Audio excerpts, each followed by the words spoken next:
اس diary کی بات کر رہی تھی نا عدن بشیر تم، تو آج دیکھ لو حماد رضا نے کس پتھر کے بت سے عشق کیا ہے۔ سرخ آنکھوں سے ڈائری کو دیکھتی اس کے ہاتھ میں تھما گئے مگر وہ بت بنی کھڑی تھی۔ دیکھو عدن، تم نے ہی کہا تھا نا جس دن آپ نے اس ڈائری کے راز ڈسکلوز کیے میں بھی اپنا راز بتا دوں گی، مگر تمہیں کیا معلوم عدن بشیر، تمہارے دل کے رازوں سے حماد رضا پہلے دن سے ہی آگاہ تھا، اور نہ ہی تم یہ جان سکتی ہو کہ یہ آگاہی کتنی ظالم شے ہوتی ہے۔ ایک نظر اس کے آنسوں سے تر چہرے پر ڈال کر سر جھٹکتے بالکنی کی جانب بڑھ گئے۔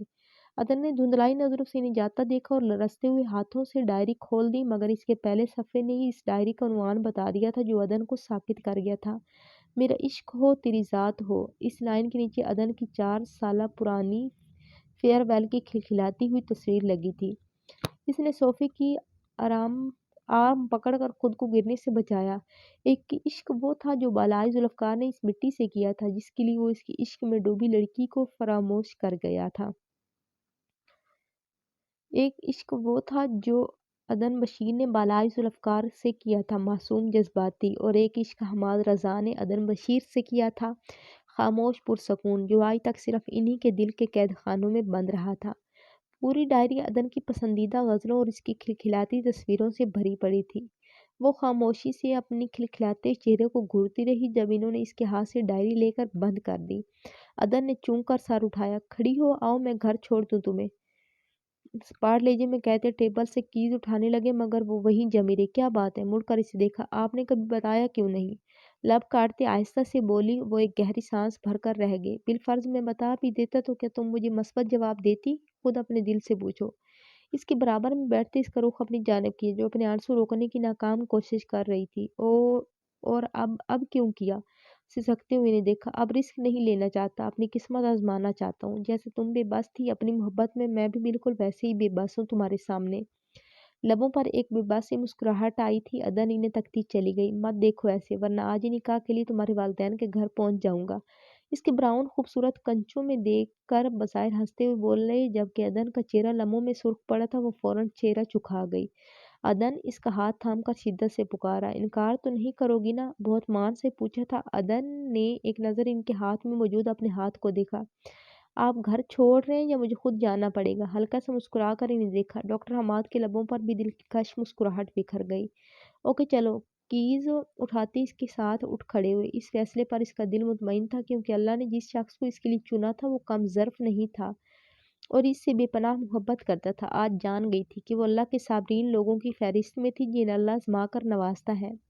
دانین بتا رہی تھی کافی بہتر ہے اب طبیعت۔ ہاں اللہ کا شکر ہے، زیادہ خطرناک چوٹ نہیں تھی۔ اپنے دکھتے سر کو دباتا بولا۔ اور ڈیوٹی کب سے جوائن کر رہا ہے؟ ابھی بالکل مت کریو، کچھ دن کا بریک لے، بلکہ ایسا کر یہاں کینیڈا آ جائے۔ اس کی بات پر بالاج کے لبوں پر مسکراہٹ آ گئی۔ سیدھا بولنا بہن یاد آ رہی ہے۔ اس کے میٹھے سے طنز پر اسد کا جاندار قہقہ گونج اٹھا۔ کچھ بھی کہہ مگر ہالیڈیز یہیں گزارنی ہے تو نے، وہ بھی دھونس سے بولا۔ چل ٹھیک ہے پھر بات ہوگی، خدا حافظ کہتا کال کاٹ گیا تھا۔ اسے گھر شفٹ ہوئے 2 دن ہو چکے تھے مگر اس سے سامنا نہ ہونے کے برابر ہوا تھا۔ رات کو بھی نہ جانے کہاں سوتی تھی جو اب تک جویریہ بیگم کی نظروں میں نہ آ سکی تھی۔ وہ جیسے اس کے ضبط کا امتحان لے رہی تھی جس میں بالائے ذوالفقار بری طرح ناکام ہوا تھا۔ کمرے میں ادھر سے ادھر چکر کاٹتے آدھا گھنٹہ ہو چکا تھا۔ سوچ کر سر درد سے پھٹنے کو تھا۔ بات لینے کی غرض سے الماری کھولی اور اپنی جھنجھلاہٹ بیچارے طے شدہ کپڑوں پر نکالنے لگا۔